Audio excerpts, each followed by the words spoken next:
Moi je suis Laurent Fourmy, donc je m'occupe de l'agence Softeam pour la région.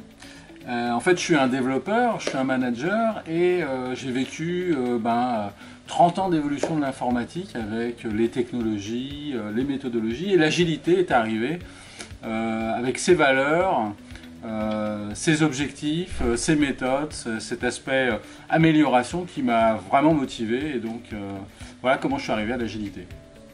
Donc Frédéric Assandé-Capillo, je suis QA manager à Amadeus depuis de nombreuses années maintenant.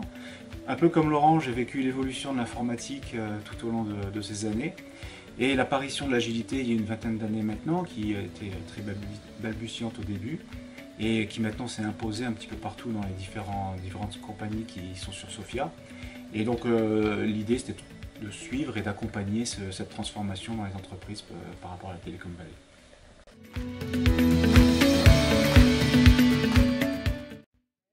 Cette communauté, en fait, elle regroupe les agilistes de la région.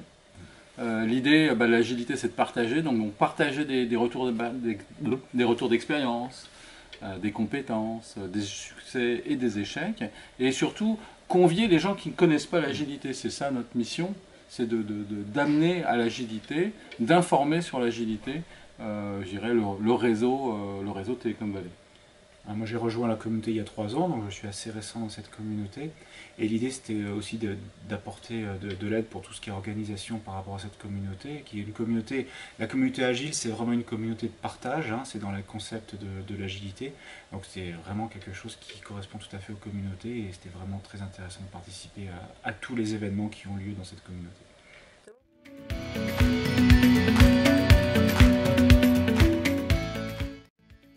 C'est le Agile Tour, hein, évidemment, qui est l'événement phare, un des gros événements de la Telecom Valley, qui est un événement qui a lieu tous les ans. Donc tu veux peut-être...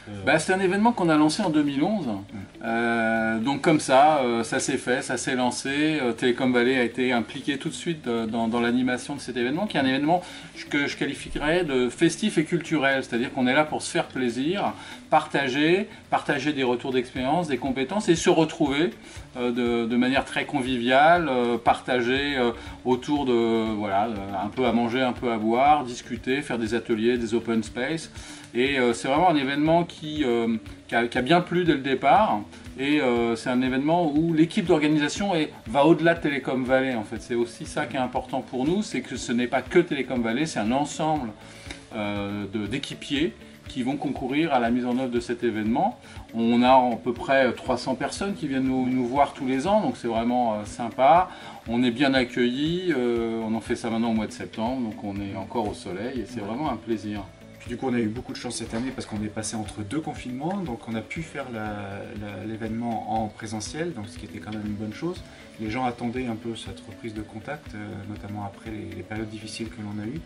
Et en plus, cette année, on a intégré de nouvelles personnes dans le comité d'organisation, qui fait qu'on a un panel beaucoup plus large de gens qui l'organisent. Et ça a amené quand même beaucoup de choses nouvelles, et c'est très intéressant de voir cette émulation qui a lieu lors de l'organisation de cet événement.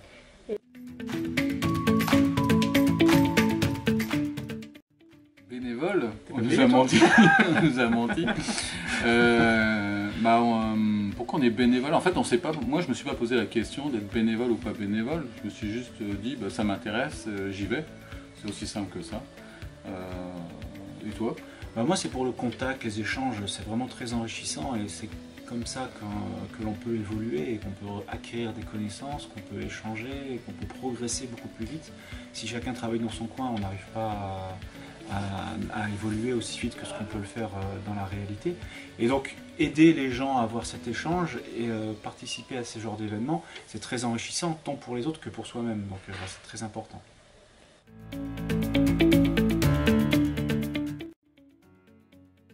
Donc j'ai préparé évidemment par rapport à ça. Donc le premier qui est assez naturel par rapport à l'agilité, c'est le partage, hein, effectivement. Le second, on est dans l'high-tech, c'est l'innovation. Et le troisième, ce sont les opportunités que nous apporte le réseau de Telecom Valley, comme on dit, n'est-ce pas? Oui. Je te laisse la parole. Voilà, du coup, je vais regarder aussi. Hop. Alors oui, ce qu'on avait vu, oui, c'est le réseau aussi. Le réseau, c'est très important. À la fois le réseau local sur Sophia Antipolis, mais aussi le réseau beaucoup plus global, puisqu'on arrive à toucher des gens des régions proches, c'est-à-dire le bassin marseillais ou ce genre de région-là, mais même des gens de Paris ou quoi qui viennent échanger avec nous. Donc c'est important d'avoir ce réseau. La communication aussi, c'est un élément très très important. Télécom Valley fait beaucoup d'efforts pour avoir de la visibilité, tant au niveau de la région que de l'extérieur, donc c'est très intéressant. Et puis tout ce qui est discussion, je trouve que c'est très très intéressant de pouvoir discuter avec les gens, de pouvoir échanger à la fois formellement via les différents forums qu'il y a, et informellement après les présentations, discuter un peu à bâton rompu comme ça avec les gens. Donc c'est vraiment quelque chose de très intéressant aussi.